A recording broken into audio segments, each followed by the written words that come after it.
BSc part second और इसमें silo pteridophyta और जिम्नोस्पर्म और पीलियोबॉटनी।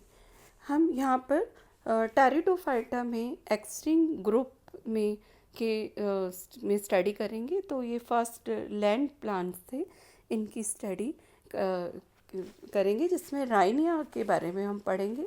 राइनिया ये सबसे प्रीमिटिव लैंड प्लांट इसको माना गया और ये साइलोफाइटोप्सीडा सबसे सिंपल और एक प्रीमिटिव प्लांट्स का ये ग्रुप था और इसमें क्रीपिंग राइजोम और एरियल ब्रांच में ये डिवाइड था और उनकी जो ब्रांचेस थी वो शाखित और डायकोटोमसली ब्रांचिंग उसमें पाई जाती थी।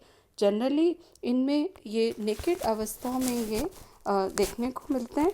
ये नेकेड थी जहाँ पर कोई भी अपेंडिक्स नहीं थे और शाखों के शीर्ष तथा इनकी पार्श्व स्थिति में यहाँ पर होमोस्पोरक या यहाँ पर समबीजाणु कंडीशन पाई जाती थी और जो स्टील है वो सबसे प्रीमिटिव प्रोटोस्टीलिक कंडीशन एंड प्रोटोस्टीलिक भी, जिसमें सबसे सिंपल प्रोटोस्टीलिक कंडीशन सॉलिनो, जहाँ पर ये सिंगल एक सर्कल के रूप में यहाँ पे इनके समानुत्तक प्रेजेंट होते हैं और यहाँ पर रूट्स एब्सेंट है। लीव्स और रूट जनरली इस ग्रुप में एब्सेंट होती हैं। इस समूह में सबसे पहले इसकी जो सबसे खोज की थी वो थे सर विलियम डॉसन ने और इन्होंने इसको 1859 में डिवोनी कॉल में ये इसको किया था और इसने इन पौधों का जो नाम रखा था और इनको साइलोफाइटन कहा गया। Silo naked and Phaeton plant, इनका जो था बॉडी थी प्लांट की वो नेकेड थी और इनकी संरचना बहुत ही सिंपल थी और ये इनके लिए कि सबसे पहले टेरेस्ट्रियल प्लांट की इनके थ्रू कल्पना की गई थी। उसके बाद में किटसन एंड लैंग ने भी कुछ और बहुत सरल स्थलीय वाले प्लांट्स को भी यहाँ पर जो पृथ्वी थे उन्होंने खोज की और राइमर्स भी के सरल संरचना वाले साइलोफाइटोप्सीडा में इन सभी ग्रुप को राइमर ने रखा और इसको करीब 4 फैमिलीज में इनको डिवाइड किया। तो राइनेसी एंड जोस्टेरोफिलेसी एंड साइलोफाइटेसी एंड एस्ट्रोरोजा जाइलेसी में ये कुछ एग्जाम्पल है, जिसमें एस्ट्रोजाइलन एस्ट्रोरोजा जाइलिस के अंदर है और हम अभी पढ़ेंगे उसमें राइनेसी के अंदर राइनिया के बारे में हम पढ़ेंगे। तो जो राइनिया है वो ये सबसे सिंपलेस्ट ग्रुप है और क्योंकि इसमें जड़ भी एब्सेंट थी। ये सिलेंड्रिकल और लूप्ड राइजोम प्रकंद और एरियल शूट में ये पाया जाता था। इसमें करीब 2 स्ट्रक्चर राइनेसी के अंदर है, राइनिया एंड हॉर्निया फाइटन एंड कुक्सोनिया यारवेरिया राइनियेसी की फैमिली के कुछ सदस्य हैं। राइनिया की जो सिस्टमेटिक पोजीशन जिसमें टेरिडोफाइटा एंड साइलोफाइटोप्सीडा एंड साइलोफाइटोटेल्स एंड राइलेसी इसकी फैमिली है और यहाँ जो स्क्रीन पर है वो आपकी 2 स्पीशीज़ यहाँ पर दिखाई गई है और ये इनके जो अवशेष है या जीवाश्म है वो एज ए डेवोनियन में अपर डेवोनियन में इनको देखा गया था और राइनिया पेट्रीफाइड फॉसिल में इनको प्राप्त किया था। तो पेट्रीफाइड फॉसिल क्या है? ऐसे जिसपे कुछ मिनरल्स का डिपोजिशन अपर और इंटरनल टिश्यू में इनका प्लेसमेंट हो जाता है। उनके टिश्यू का जो प्लेसमेंट है वो मिनरल्स के थ्रू होता है, तो वो स्ट्रक्चर इनके इंटरनल और आउटर स्ट्रक्चर वो प्रिजर्व्ड हो जाते हैं और उनके सेक्शन से उनके सारे स्ट्रक्चर को समझा जा सकता है। तो ये सिलिका में embedded structure, petrified structure fossil थे और किटसन और लैंग ने इसको खोजा था। स्कॉटलैंड के विलेज राइनी में इसको डिस्कवर्ड किया था। इसी के विलेज के नाम से इसका नाम राइनिया पड़ा। जीनस में दो जो स्पीशीज है, राइनिया ग्वानी बाघानी एंड माइनर है ये, और दूसरी है राइनिया मेजर। स्क्रीन पर अपर में राइनिया मेजर और लोअर पे जो दिखाई दे रही है इसकी दूसरी स्पीशीज राइनिया ग्वानी बुगानी दिखाई दे रही है इसमें। और इनका जो स्पोरोफाइट है वो शाकीय था, हाफ्स कंडीशन पाई जाती थी इसमें, और ये सिंपल राइजोम और साथ में इसमें इरेक्ट एरियल ब्रांच में ये विभेदित था। और राइनिया ग्वानी बगानी में ये स्मॉल हैं और इनकी जो हाइट है करीब 18 सेंटीमीटर की, और ये करीब 1 से 3 सेंटीमीटर में ये डायमीटर में थे। और राइनिया मेजर की जो हाइट थी वो ये बड़े साइज़ में, ये 50 सेंटीमीटर इनकी हाइट थी और करीब 15 से 6 मिलीमीटर के इनकी जो है डायमीटर में थे। और रूट एब्सेंट है इनमें, और इनकी जगह प्रकन पर यहाँ पर स्मॉल राइजोइड या यूनिसेलुलर स्ट्रक्चर यहाँ से निकल रहे हैं, और ये इसकी राइजोम के नीचे की सतह से ये निकलती हैं।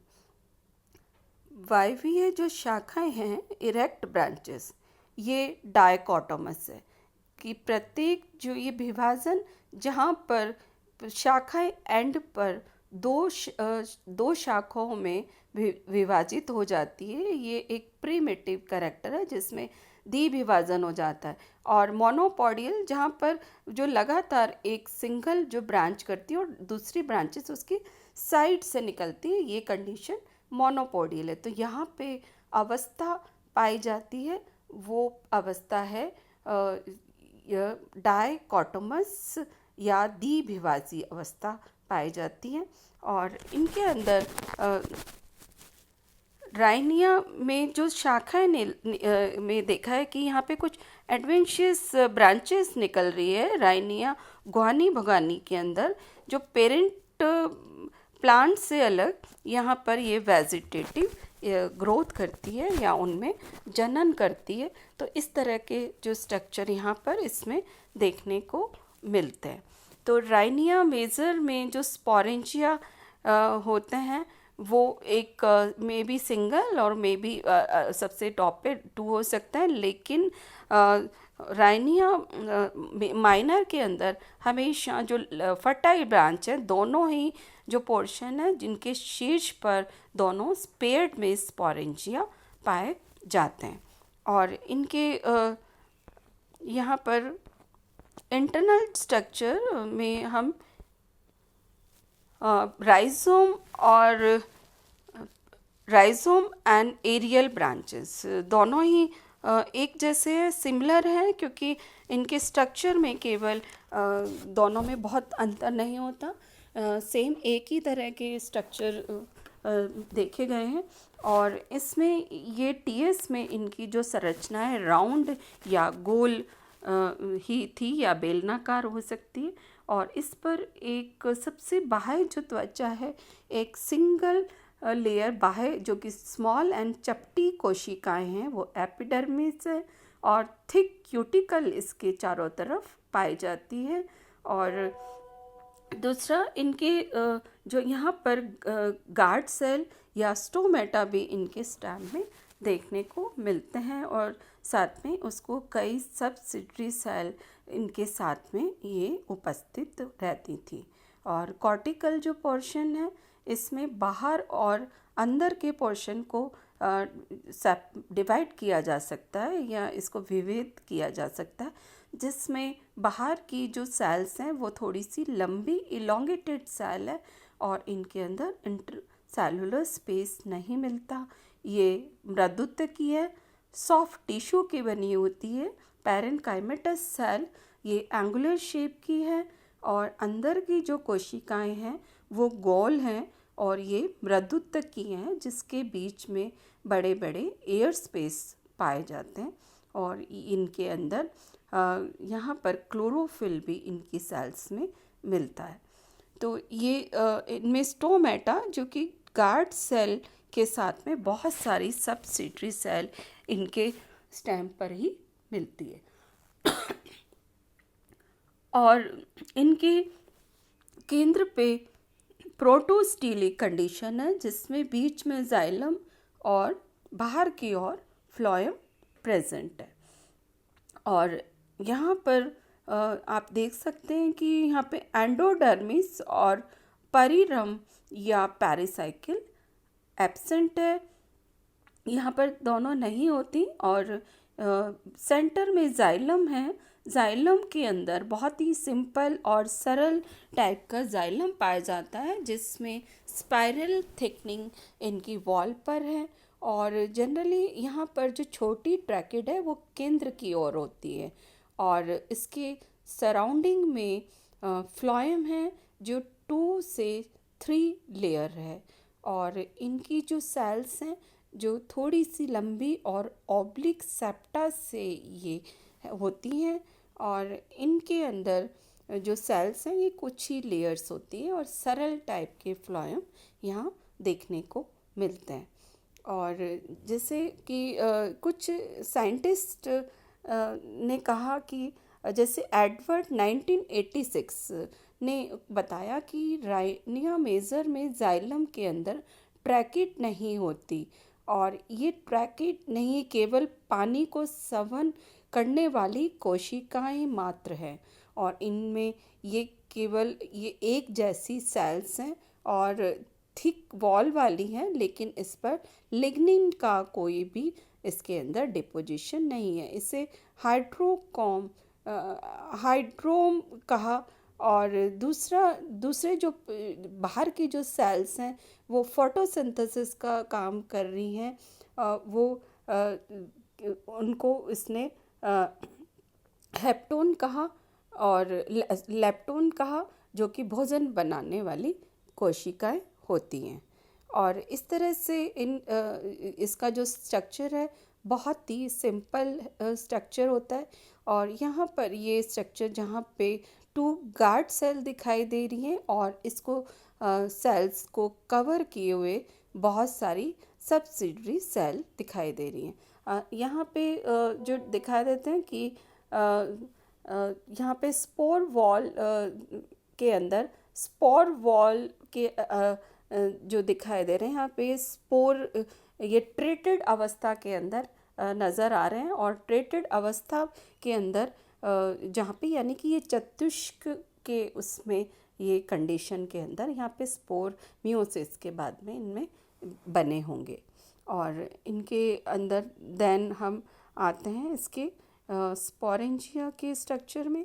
और जो स्पोरेंजिया है वो दोनों में बेलनाकार या ये इलोंगेटेड स्ट्रक्चर जिनके अंदर लोअर जो पोर्शन है थोड़ा सा ये ब्रॉड है, थोड़ा सा ये बड़ा सा चौड़ा है और ऊपर से ये नैरो हो गया है।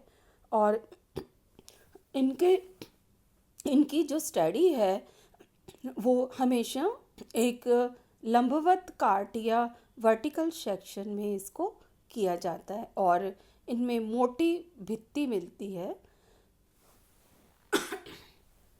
मोटी भित्ति पाई जाती है और ये करीब 5 to 7 लेयर थिक हो सकती हैं। और इसमें ये साथ में इसके बाहर की जो लेयर है, बाहर एक क्यूटिकल और एपिडर्मिस भी इसकी बाहर की स्पोरेंजियम के लेयर पे पाई जाती है।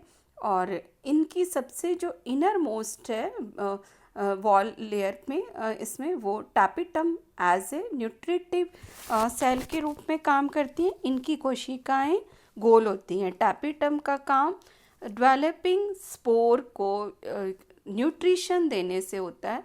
और जो अभी एडवांस कंडीशन के जो स्पोरेंजिया है उसमें इनर मोस्ट स्पोरोजिनस टिश्यू भी इसको बना सकता है, लेकिन यहाँ पर ये सबसे इनर मोस्ट वॉल लेयर है वो टैपिटम की तरह है।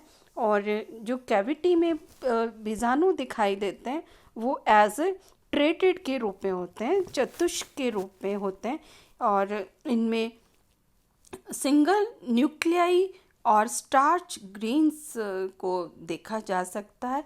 और साथ में ये बहुत सारे इसके अंदर रहते हैं, और ये पहली एक समान होते हैं, सेम साइज के होने से इनको हम समबीजाणु यानी कि होमोस्पोरी, जहाँ पे एक ही तरह के स्पोर होते हैं, उनकी साइज में कोई नहीं होता, और ना शेप ना साइज, सभी एक ही समान होना, तो समबीजाणुकता।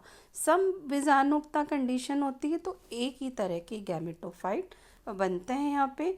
और स्पोर के बनते समय हमेशा मियोसिस प्रोसेस होता है, और तब ये ट्रेटेड अवस्था के अंदर आते हैं। तो मियोसिस जब होगा तो ये ट्रेटेड अवस्था के अंदर ही तभी आएंगे। तो गैमेटोफाइट के लिए हम बात करते हैं, तो गैमेटोफाइट में राइनिया में पूर्ण तरह से यहाँ पर ये नहीं, इसकी कोई अभी ज्ञात नहीं है। केवल बीजाणु के ट्रेटेड अवस्था से ये पता चलता है कि इनमें मियोसिस या अर्धकुंड विभाजन से ये बने होंगे। और ट्राइरेडिएट मार्क जनरली जब जहाँ से स्पोर का जर्मिनेशन होता है उनके थ्रू ये ट्यूब, जनन ट्यूब है वो उनके थ्रू आती है, जहाँ पे कमज़ोर स्थिति होती है ट्रायरेटेड रिज, यानी कि जो ऊपर की बाह्य एक्साइन है वो थोड़ी सी वहाँ कमज़ोर होती है ट्रायरेटेड, और नलिका जो इंटाइन है वो उसके थ्रू बाहर आती है। तो कहेंगे कि यहाँ पे ट्राई रिजेस अगर प्रेजेंट है, यानी कि यहाँ पर ये नया स्ट्रक्चर बनाएंगी। और ये प्रथम कोशिका है, क्योंकि ये मियोसिस हुआ है तो ये हैप्लॉइड स्ट्रक्चर है, तो गैमेटोफाइट के बनाने का ये इसमें अनुमान किया जा सकता है। और लियोन ने 1957 में कुछ अंकुरित जो बीजाणु थे उसमें इसकी जर्मिनेटिंग ट्यूब के अंदर एक बहुकोशिकीय संरचना को पाया इनके शीर्ष पर, जिससे उसने यंग गैमेटोफाइट कहा। यानी कि अंकुरित से कुछ बहुकोशिकीय अगर संरचनाएं वहाँ पर बन रही है तो निश्चित रूप से वो संरचनाएं गैमेटोफाइट ही होगी। तो इस तरह से इंटरनल स्ट्रक्चर एंड इसके स्पोरोफिटिक स्ट्रक्चर से ये प्रिमिटिव कैरेक्टर होने का ये देते हैं कि ये फर्स्ट जो लैंड प्लांट्स थे और सबसे प्रिमिटिव कैरेक्टर। तो प्रिमिटिव कैरेक्टर जहाँ पे लीफ, रूट और स्टेम जैसे, जिसमें लीफ और स्टेम यहाँ पर रूट जैसा कोई स्ट्रक्चर यहाँ पे नहीं है, केवल एक सिंगल सरफेस जिसमें वो एरियल पार्ट पर भी है और लोअर राइजोम नीचे भी वही संरचना, सिमिलर संरचना बन रही है। और इसके एपिकल पोर्शन पर तो एक्सिस है वो बहुत सिंपल एंड पैरेंकाइमेटस है, और यहाँ पे जो एक्सिस हैं वो कॉम्पैक्ट स्ट्रक्चर, और ये टोटल वाटर के यहाँ पे एक्सपोज जो एरिया है वो बहुत ही कम करते हैं, रिड्यूस स्ट्रक्चर है टोटल। और एपिडर्मिस पर क्यूटिकल, थिक क्यूटिकल का होना, ये कि इसमें जो डेसिकेशन से उसके पार्ट को या सूखने से होने से बचाना है। और यहाँ पर स्टोमेटा और गार्ड सेल का स्टेम के ऊपर एक्सिस पर होना कि ये वाटर वेपर और गैसेस एक्सचेंज में ये रेगुलेट करते हैं, और वाटर को ये कि को लॉस होने से बचाने के लिए भी होते हैं। और साथ में इसमें थिक वॉल्ड जाइलम ट्रैकिट्स पाई जाती है, और इनका काम है मैकेनिकल सपोर्ट करना है, जिससे कि स्ट्रेंथ देना है स्टेम को। और थिक वॉल्ड जाइलम ट्रैकिट्स जो यहाँ पर उसमें अब सरफेस पर प्लांट के पार्ट हैं वो भी इसको प्लांट बॉडी को इसको स्टैंड करने में या फिक्सेशन करने में हेल्प करते हैं। और दूसरा कि यहाँ पर स्पोरेंजिया वो टर्मिनल पोजीशन पर है, ये सबसे टर्मिनल पोजीशन पर होना, ये कहते हैं कि यहाँ पर जिससे कि स्पोर का बनना वो सबसे आउटर पार्ट पर है, और थिक वॉल्ड होना इसके स्पोरेंजियम पे, कि जिससे कि इनके स्पोर्स को ड्राई होने से बचाना, और साथ में ही एक स्टोमेटा जैसे स्ट्रक्चर इनके स्पोरेंजिया की सरफेस पर होना, ये कि इसका जो फर्टाइल ब्रांच से इनका विकास हुआ है। तो राइनिया के अंदर जहाँ पर प्लांट्स ये पानी लैंड पर ये पहले सबसे पहले आए, एक, और ये सबसे पहले प्लांट्स थे क्योंकि इनकी सबसे सिंपलेस्ट इनकी प्लांट बॉडी थी, जिसमें रूट और लीव जैसे स्ट्रक्चर नहीं थे। साथ में ही पानी की कमी को बचाने के लिए इनके अंदर डिफरेंट टाइप के जो स्ट्रक्चर्स बने थे, जो कि पानी के लॉस को की कमी को कम किया जा सकता है। और ये फर्स्ट की टेरेस्ट्रियल पे आने के बाद में इस तरह की उनके अंदर कंडीशन क्रिएट हुई। तो राइनिया को फर्स्ट ये प्रीमेटिव कंडीशन माना है जनरली, जिस क्योंकि इसकी सिंपलेस्ट प्लांट बॉडी